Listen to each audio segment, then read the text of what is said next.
बातमी लाडकी बहीण योजनेबाबतची। मुख्यमंत्री लाडकी बहीण योजनेच्या नावानं बनावट सर्वसामान्य नागरिकांची फसवणूक करण्यात आलेली आहे।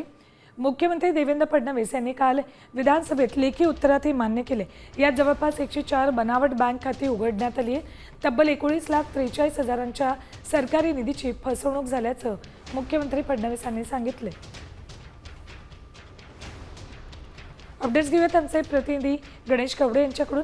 गणेश, मोठ्या प्रमाणात फसवणूक झालेली आहे, बनावट खाती तयार करण्यात आल्याचं कळतंय, काय अपडेट्स आहेत याबाबतचे आणखी?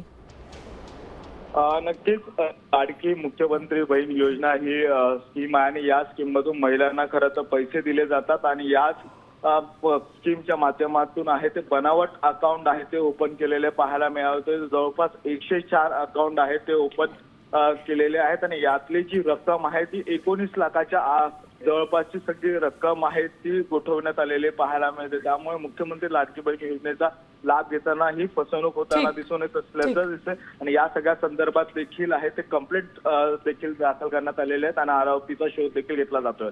धन्यवाद गणेश संपूर्ण माहितीसाठी।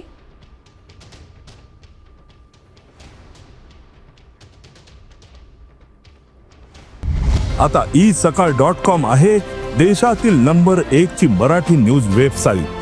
प्रत्येक अपडेटसाठी isakal.com ला नक्की भेट द्या।